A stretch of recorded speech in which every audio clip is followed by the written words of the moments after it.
Good morning, Year 4, and welcome to another one of our English lessons.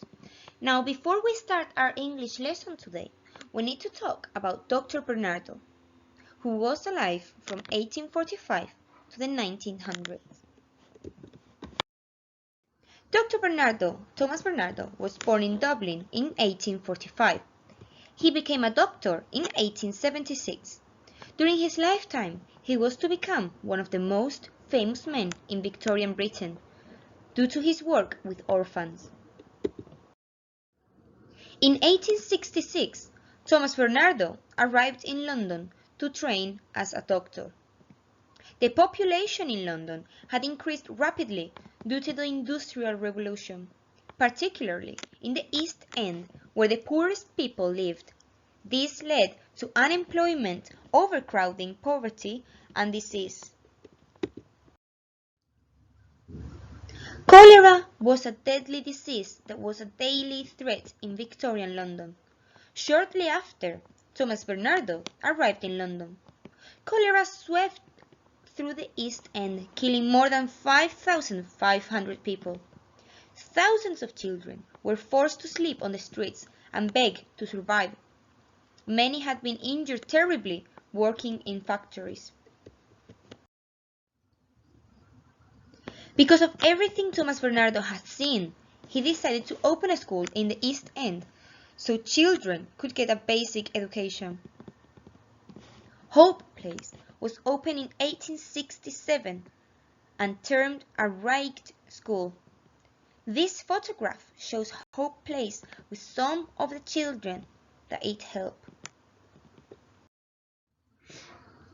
Thomas Barnardo continued to take a great interest in destitute children.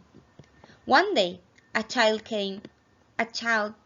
called Jim Jarvis took him around the East End, showing him young children sleeping in gutters and on top of roofs. The sight affected Barnardo so much that he decided to devote himself to helping these children.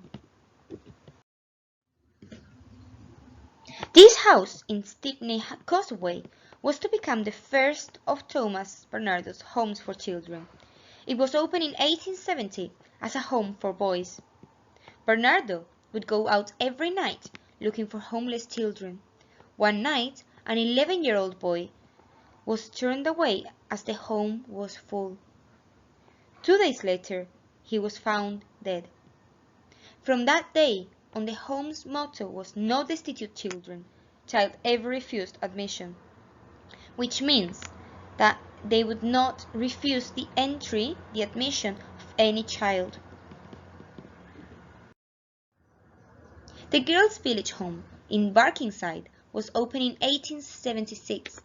It housed over 1,500 girls at the time. This was different to the boys' home as it was set in its own grounds. Each cottage had its own front and back gardens, and there was also a steam laundry on the grounds. The girls who stayed at the village home received training as cooks and domestic service maids. This meant that every child could find employment once they had left the home. The Victorians felt that poverty was a result of laziness, an unwillingness to work, and something to be ashamed of. Thomas Barnardo fought against these ideas by accepting every child into his homes. He was determined to give every child the best possible start in life, no matter where they had come from. This meant that during most of his life, he battled against these traditional Victorian beliefs, but by his death, the Barnardo's charity was established, housing over 8,000 children. The last Dr. Barnardo's home closed in 1981. Today, Barnardo's help over 110,000 vulnerable children and families through project runs at homes, schools, and in local communities. The main aim of Barnardo's continued to be support and encourage disadvantaged children to achieve success in their lives.